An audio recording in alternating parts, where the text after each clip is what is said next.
యేసుక్రీస్తును మహిమపరచుట. మనుష్యుని యొక్క అంతిమ ఉద్దేశము దేవుని మహిమపరచుట మరియు సదాకాలము ఆయనను సంతోషపరచుట. దేవుని మహిమపరచుట అనగా ఆయనకు మహిమనిచ్చుట. 1 పేతురు 4:11. ఇందువలన దేవుడు అన్నిటిలోనూ మహిమపరచబడును. దేవుని బిడ్డలుగా మనము ఆయనను మహిమపరచవలెను. మన మాటలు, క్రియలు మరియు చర్యలు దేవుని మహిమపరచవలెను. కొలొస్సీయులకు 1:16. సర్వమును ఆయన ద్వారాను ఆయన కొరకు సృజింపబడెను అని బైబిలు చెప్పుచున్నది. యెషయా 43:7. దేవుని మహిమార్థమై మనము సృజింపబడియున్నాము అని బైబిలు చెప్పుచున్నది. మనము ఆయన సృష్టి అయి ఉన్నాము మరియు సృష్టికర్తను స్తుతించవలెను మరియు మహిమపరచవలెను. సమస్తము ఆయన ద్వారా మరియు ఆయన కొరకు సృజింపబడి ఉన్నది గనుక మనము ఆయనను మహిమపరచవలెను.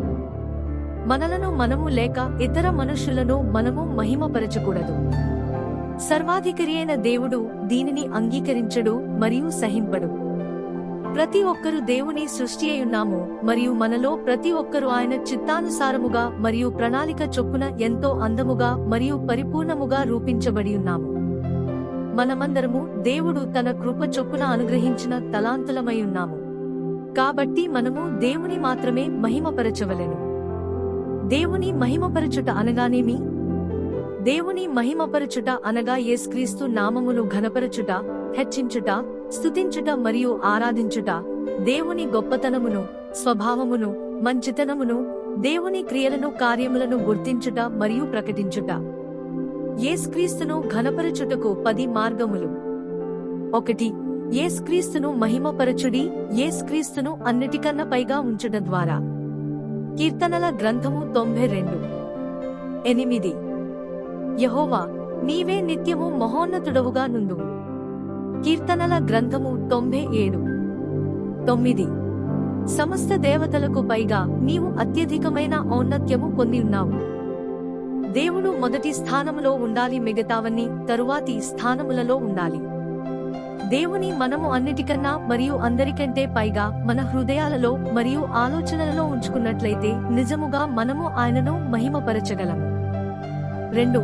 యేసుక్రీస్తును మహిమపరచుడి. స్తుతి మరియు ఆరాధన ద్వారా. యెహోవా నామమునకు చెందవలసిన ప్రభావమును ఆయనకు ఆరోపించుడి. ప్రతిష్ఠితములకు ఆభరణములను ధరించుకుని ఆయన ఎదుట సాగిలపడడి. దేవునికి గానము చేయుట, కృతజ్ఞతాస్తుతులు చెల్లించుట మరియు ఆత్మతో సత్యముతో ఆయనను ఆరాధించుట దేవుని మహిమపరచును. 3. యేసుక్రీస్తును మహిమపరచుడి. ఆయనను అధికముగా ప్రేమించుట ద్వారా.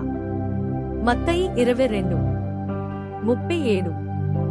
నీ పూర్ణ హృదయముతోనూ, నీ పూర్ణాత్మతోనూ, నీ పూర్ణ మనస్సుతోనూ నీ దేవుడైన ప్రభువును ప్రేమింపవలెను. ముఖ్యమైనది మొదటిదినైన ఆజ్ఞ ఏదనగా నీ దేవుని పూర్ణ హృదయముతోనూ, పూర్ణాత్మతోనూ, పూర్ణ మనస్సుతోనూ ప్రేమింపవలెను. మనము ఆ విధముగా చేసినప్పుడు అది దేవుని ఘనమైన నామమునకు మహిమ తెచ్చును. మనము యేసుక్రీస్తును నిజముగా ప్రేమించినప్పుడు నిశ్చయముగా ఆయన చెప్పినదంతయు చేస్తాము, వాక్యమునకు విధేయత చూపుతాము. 4.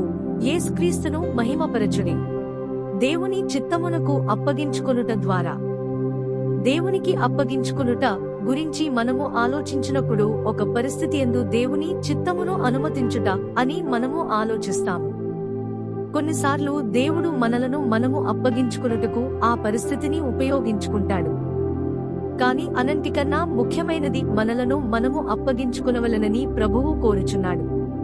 నన్ను నేను దేవునికి అప్పగించుట అనగా దేవుడు తన మహిమార్థమై తాను చేయునదంతయు నా జీవితములో నేను అనుమతించదను మరియు ఆయన కోరుకున్న వ్యక్తిగా నన్ను మార్చుటకు ఆయనకు నేను అప్పగించుకునేదను.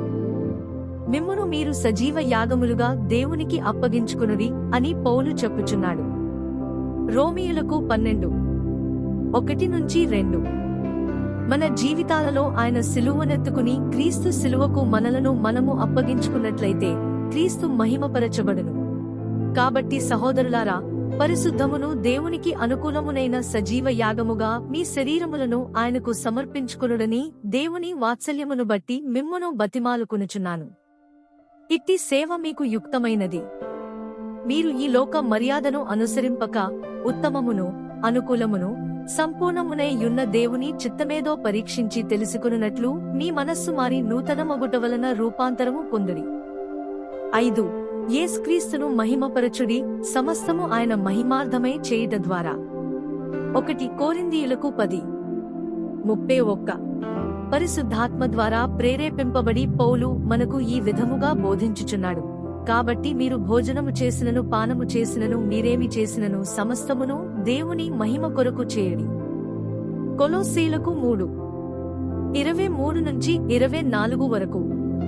ప్రభువు వలన స్వాస్థ్యమును ప్రతిఫలముగా పొందుదుమని ఎరుగుదురు గనుక మీరేమి చేసినను అది మనుషుల నిమిత్తము కాక ప్రభువు నిమిత్తమని మనస్ఫూర్తిగా చేయుడి. 6. యేసుక్రీస్తును మహిమపరచుడి, ఫలములు ఫలించుట ద్వారా. యోహాను 15:8. మీరు బహుగా ఫలించుట వలన నా తండ్రి మహిమపరచబడును, ఇందువలన మీరు నా శిష్యులగుదురు. యేసుక్రీస్తు కొరకు ఫలించుట ఆయన నామమునకు మహిమ తెచ్చును. 7. యేసుక్రీస్తును మహిమపరచుడి, నీతి ఫలములు ఫలించుట ద్వారా. ఫిలిప్పీయులకు 1:11. నీతి ఫలము మన జీవితములో నుండి వచ్చిన ఎడల అది దేవునికి మహిమను తెచ్చును. 8. యేసుక్రీస్తును మహిమపరచుడి, సందేహింపక దేవుని వాగ్దానములయందు ఆధారపడుట నమ్ముట ద్వారా. రోమీయులకు 4:20. దేవుని వాగ్దానములను నమ్ముట మరియు వాటిపై ఆధారపడుట ద్వారా మన విశ్వాసము బలపరచబడును. మరియు మన విశ్వాసము బలపరచబడినప్పుడు దేవుని మహిమపరచుటకు మనము ముందుకు సాగుతాము. 9. యేసుక్రీస్తును మహిమపరచుడి, ఆయన వాక్యమునకు ఒప్పుకొనుట, విధేయత చూపుట. 2 కొరింథీయులకు 3:18. మనము దేవుని కుటుంబములోనికి జన్మించినట్లయితే దేవుడు పరిపక్వతలోనికి మనము ఎదగవలెనని కోరుచున్నాడు. ఆత్మీయమైన పరిపక్వత అనగా మన ఆలోచనలలో, నడకలో మరియు మాటలలో క్రీస్తు పోలికగా మనము మార్చబడుట.